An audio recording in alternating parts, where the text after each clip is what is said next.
This channel does not promote any violent, harmful, or illegal activities. All content provided by this channel is meant for an educational purpose only. দেখছেন টিভি9 বাংলায় রয়েছে আমি শুভজিৎ মিত্র। তিলোত্তমা খুনে তদন্তের গতি নিয়ে প্রশ্ন আজ ফের পথে চিকিৎসকরা। সল্টলেকের ওয়েস্ট বেঙ্গল মেডিকেল কাউন্সিলের অফিস থেকে সিজিও কমপ্লেক্স পর্যন্ত মিছিল চিকিৎসকদের। UEM Jaipur is a perfect target for prospective students aspiring for good jobs, good education with future-ready skills. তিলোত্তমা হত্যাকাণ্ডের 22 দিন পার, সিবিআই তদন্তের অগ্রগতি কতটা, এখনো কেন একজন গ্রেপ্তার, এমনই একাধিক প্রশ্ন তুলে আজ রাস্তায় নেমে এসেছেন চিকিৎসকরা। সৌরভ দত্ত আমাদের সঙ্গে রয়েছেন, আমাদের সহকর্মী। সৌরভ,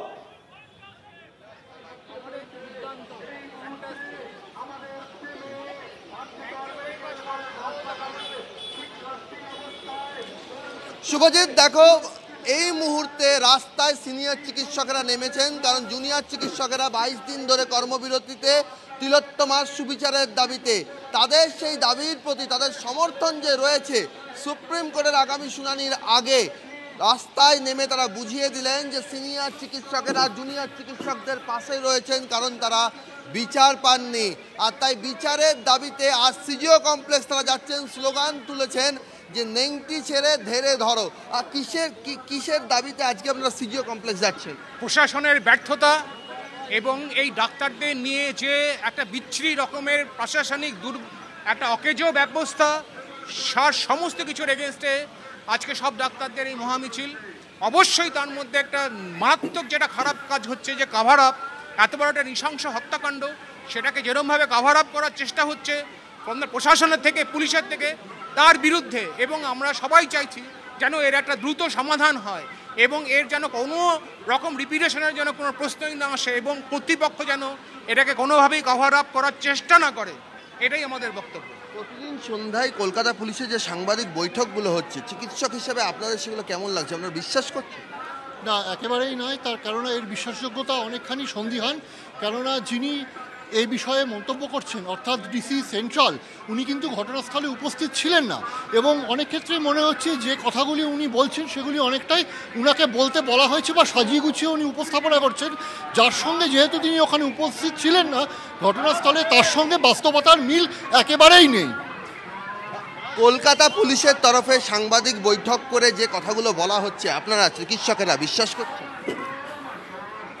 এর মধ্যে তো সবাই এখন একদম জলের মতো পরিষ্কার, কি হচ্ছে না হচ্ছে, কি কাভার আপ হচ্ছে, কারা এটা কাভার আপ করছে, কি তাদের উদ্দেশ্য।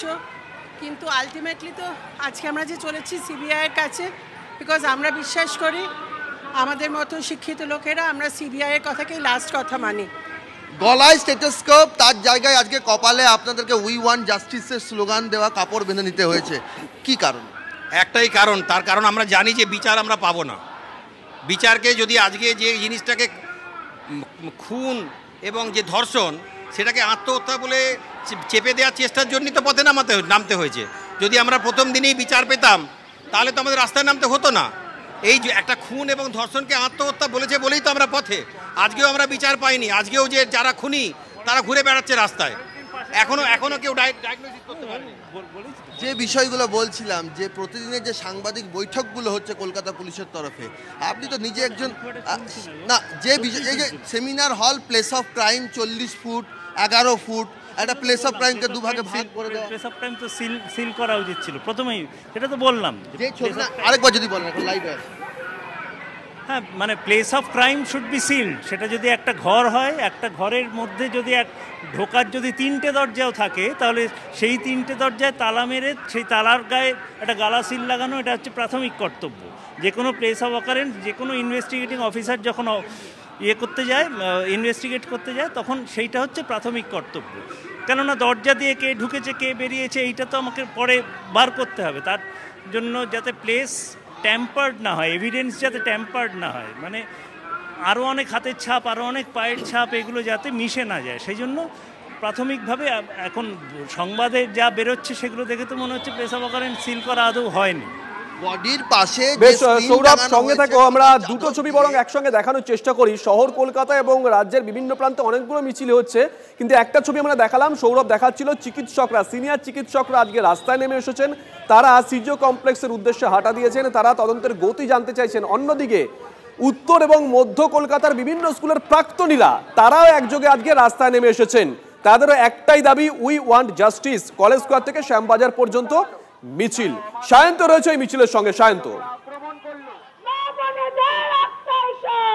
একদমই দেখো, উত্তর কলকাতা এবং মধ্য কলকাতার বিভিন্ন বড় বড় স্কুলগুলোর প্রাক্তনীরা কিন্তু আজকে রাজপথে নেমেছে।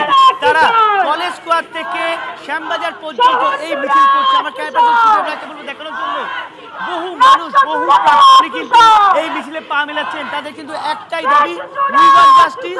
তিলোত্তমাকে যারা ধর্ষণ এবং খুন করলো তাদের বিচার চাই, তাদের শাস্তি চাই।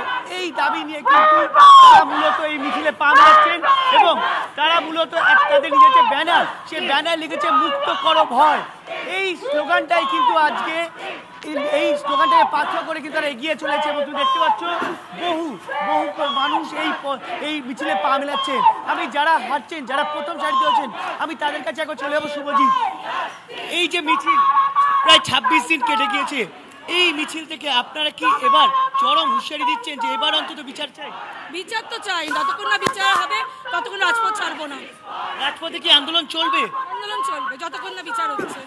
আমি দেখছি যে বহু মানুষ আপনার সাথে পা মেলাচ্ছেন, সবাই নেমেছে এই আন্দোলন। আগামী যতদিন তিলোত্তমা আর যারা খুনি বা যারা অবসংখ্যে তারা শাস্তি পাচ্ছে, আপনারা কি এবার আন্দোলনকে চরম পর্যায়ে নিয়ে যাবেন? জনপথেই তো চলছে, এটা তো জনপথেই নেমে পড়েছে না। আর কত দূর যেতে হবে আমরা জানি না, যতদূর যেতে হবে আমরা যাবো। শুনতে পেলে শুভজিৎ, যত দূর যেতে হবে তত দূর যাবে, কিন্তু আন্দোলন চলবে। আর সেই আন্দোলন কিন্তু চালিয়ে নিয়ে যাচ্ছেন প্রতিটা স্কুলের যারা প্রাক্তনী আছে তারা। কিন্তু আগে আমরা দেখেছি স্কুলের স্টুডেন্টরা নেমেছিল, এবার নেমেছে প্রাক্তনীরা এবং এই স্লোগান মুক্ত করো ভয়। একদমই সায়ন্ত, আমরা দেখলাম তুমি যাদের সঙ্গে কথা বললে তারা বিভিন্ন স্কুলের প্রাক্তনী, তারা এক জায়গায় নেমে এসেছেন। তারা বলছেন যত দূর যেতে হয় আমরা যাব, যত দূর যেতে হয় আমরা যাব, কিন্তু আমরা জাস্টিস চাইছি। চিকিৎসকরা, সিনিয়র চিকিৎসকরা তারাও রাস্তায় নেমে এসেছেন। তাদের ছবি একটু আগে দেখালাম, কি বলছেন তারা শোনাই। পুরো ব্যাপারটাই ক্যালকাটা পুলিশ যেভাবে হ্যান্ডেল করেছে, কোনো জায়গাতে প্রফেশনালিজম বিরাট তার আমাদের চোখে পড়েনি।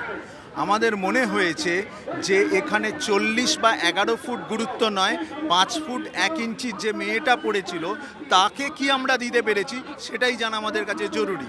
আমরা জানতে চাই না লাল নীল হলুদ জামা, আমরা একটা সিঙ্গেল পয়েন্টে জানতে চাই যে ওই যে মেয়েটি মারা গেছে কিভাবে মারা গেল, কারা তাকে মারলো। 22 দিনে যদি একটা দেশ, একটা রাজ্য এটা সলিউশন না আনতে পারে, এটা আমাদের কাছে এতদিনের বিজ্ঞানের ছাত্র হিসেবে ইজ আ বিগ ফেলিওর। মানে এইটা একবার 90-এর দশকের সেকেন্ড হাফে বাংলা সিনেমার হাল নিয়ে সৌমিত্র চট্টোপাধ্যায়কে জিজ্ঞেস করা হয়েছিল, তিনি বলেছিলেন বাংলা সিনেমার যা হাল সে নিয়ে কিছু বলারই নেই। তো কলকাতা পুলিশের অবস্থা নিয়ে সত্যি কিছু বলারই নেই, আর কোথায় নামবে। এটা খুব অবভিয়াস যে কিছু চাপা দেওয়ার চেষ্টা চলছে, সেটা কর্তৃপক্ষ কতটা করেছে, পুলিশ কতটা করছে বা বাধ্য হচ্ছে করতে, এগুলো তদন্ত যদি ঠিক করে হয় উঠে আসবে বলে আশা রাখবো। ইন্দিরা মুখোপাধ্যায়, সুপ্রতিম সরকার, গোয়েল সাহেব এরা সবাই মিলে চেষ্টা করে যাচ্ছে একটাই, যে কারণে হোক তথ্য লোপাট করার। আজকে সিবিআইয়ের হাতে কাঁচা ইস্ত্রি করা জামাকাপড় তুলে দেওয়া হয়েছে। বারবার বলছি এই তথ্য লোপাট হয়েছে। তিলোত্তমার ধর্ষণ খুনে বিচারের দাবিতে আন্দোলনের মাঝেও রোগী পরিষেবা জুনিয়র চিকিৎসকদের। টেলিমেডিসিনের মাধ্যমে পরিষেবা দিচ্ছেন আন্দোলনকারী চিকিৎসকেরা। আজ সকাল 10টা থেকে ফোন আর ভিডিও কলের মাধ্যমে রোগী দেখছেন আরজি করের জুনিয়র চিকিৎসকেরা। ফোনে রোগীর সঙ্গে কথা বলার পর হোয়াটসঅ্যাপের মাধ্যমে পাঠিয়ে দেওয়া হচ্ছে প্রেসক্রিপশন।